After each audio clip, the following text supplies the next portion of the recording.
আসসালামু আলাইকুম, স্বাগত জানাচ্ছি আপনাকে আন্তর্জাতিক সংবাদে। মধ্যপ্রাচ্যে ক্রমবর্ধমান উত্তেজনার মধ্যে এবার গুরুত্বপূর্ণ সামরিক পদক্ষেপ নিল ব্রিটেন। দেশটির সরকার ঘোষণা দিয়েছে উপসাগরীয় অঞ্চলে নিরাপত্তা পরিস্থিতির অবনতি এবং আন্তর্জাতিক বাণিজ্যিক জাহাজ চলাচল সুরক্ষিত রাখতে মধ্যপ্রাচ্যের জলসীমায় অতিরিক্ত যুদ্ধজাহাজ পাঠানো হচ্ছে। এই সিদ্ধান্তের ফলে ইতিমধ্যে আন্তর্জাতিক কূটনৈতিক অঙ্গনে নতুন করে আলোচনা শুরু হয়েছে।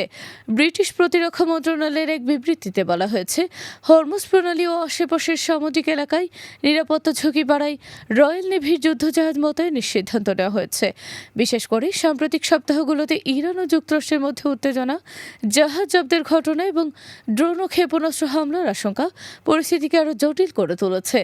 ব্রিটিশ কর্মকর্তারা জানিয়েছেন, এই যুদ্ধজাহাজগুলোর মূল দায়িত্ব হবে আন্তর্জাতিক বাণিজ্যিক জাহাজের নিরাপত্তা নিশ্চিত করা, গুরুত্বপূর্ণ নৌপথ পর্যবেক্ষণ করা এবং সম্ভাব্য হুমকি মোকাবেলায় প্রস্তুত থাকা।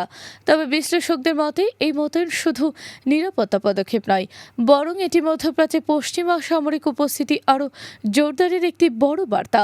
ব্রিটিশ প্রধানমন্ত্রী এক বিবৃতিতে বলেছেন, আন্তর্জাতিক বাণিজ্য ও জ্বালানি সরবরাহ নিরাপদ রাখা আমাদের অগ্রাধিকার।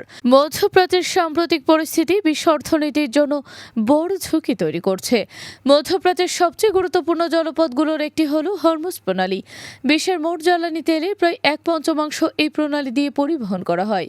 ফলে এখানে সামান্য অস্থিতিশীলতা ও আন্তর্জাতিক বাজারে বড় প্রভাব ফেলতে পারে। ইতিমধ্যে বিশ্ববাজারে জ্বালানি তেলের দামে ওঠানামা শুরু হয়েছে। ব্রিটেনের এই সিদ্ধান্তের পর ইরানের প্রতিক্রিয়াও বেশ কঠোর। তেহরানের কর্মকর্তারা বলেছেন, বিদেশি সামরিক শক্তির উপস্থিতি অঞ্চলটিকে আরও অস্থিতিশীল করে তুলছে। ইরানের ইসলামিক রেভলিউশনারি গার্ড কোর অর্থাৎ আইআরজিসি দাবি করেছে, উপসাগরীয় অঞ্চলের নিরাপত্তা নিশ্চিত করার দায়িত্ব আঞ্চলিক দেশগুলোর বাইরের শক্তিগুলো নয়। একজন ইরানি সামরিক কর্মকর্তা বলেন, বিদেশি যুদ্ধজাহাজ পাঠানো মানে উত্তেজনা বাড়ানো, এটি শান্তি প্রতিষ্ঠার পদক্ষেপ নয়। এদিকে যুক্তরাষ্ট্র উপসাগরীয় অঞ্চলে তাদের সামরিক উপস্থিতি বাড়িয়েছে। মার্কিন নৌবাহিনীর একাধিক যুদ্ধজাহাজ, ডেস্ট্রয়ার এবং নজরদারি বিমান বর্তমানে ওই অঞ্চলে সক্রিয় রয়েছে। ব্রিটেনের নতুন পদক্ষেপকে অনেকেই ওয়াশিংটনের কৌশলগত অবস্থানের সঙ্গে সমন্বিত পদক্ষেপ হিসেবে দেখছেন। সামরিক বিশ্লেষকদের মতে ব্রিটেন মূলত দুটি বার্তা দিতে চাইছে। প্রথমত, তারা তাদের মিত্রদের পাশে রয়েছে এবং দ্বিতীয়ত, আন্তর্জাতিক বাণিজ্যিক রুট সুরক্ষায় তারা সরাসরি ভূমিকা রাখতে প্রস্তুত। তবে একই সঙ্গে এই পদক্ষেপ বড় ধরনের সংঘাতের ঝুঁকি বাড়াতে পারে বলে সতর্ক করেছেন বিশেষজ্ঞরা। বিশেষজ্ঞদের ভাষায়, বর্তমানে মধ্যপ্রাচ্যের উপস্থিতি অত্যন্ত স্পর্শকাতর, কারণ এখানে সামান্য ভুল হিসাবও বড় ধরনের সামরিক সংঘর্ষের রূপ নিতে পারে। বিশেষ করে হরমুজ প্রণালীর মতো সংকীর্ণ জলপথে যুদ্ধজাহাজ, ড্রোন ও নজরদারি ব্যবস্থার ঘন উপস্থিতি দুর্ঘটনাজনিত উত্তেজনার আশঙ্কা বাড়াচ্ছে। অন্যদিকে আন্তর্জাতিক বাণিজ্যিক প্রতিষ্ঠানগুলো উদ্বেগ প্রকাশ করেছে। বেশ কয়েকটি শিপিং কোম্পানি ইতিমধ্যেই তাদের জাহাজ চলাচলের রুট পুনর্বিবেচনা শুরু করেছে। বিমা খরচও বাড়তে শুরু করেছে বলে জানিয়েছে আন্তর্জাতিক সামাজিক বিশ্লেষক সংস্থাগুলো। চীন ও রাশিয়া এই পরিস্থিতিতে সংযমের আহ্বান জানিয়েছে। বেজিং বলেছে, মধ্যপ্রাচ্যের সামরিক শক্তির প্রদর্শন পরিস্থিতিকে আরও বিপজ্জনক করে তুলতে পারে। মস্কো সতর্ক করেছে, উত্তেজনা বাড়ানোর যে কোনো পদক্ষেপ বৈশ্বিক নিরাপত্তার জন্য হুমকি। এদিকে ইউরোপীয় ইউনিয়নের ভেতরেও এ নিয়ে মতপার্থক্য দেখা যাচ্ছে।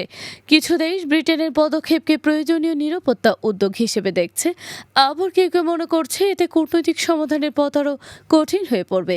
মধ্যপ্রাচ্যের সাধারণ মানুষের মধ্যে উদ্বেগ বাড়ছে।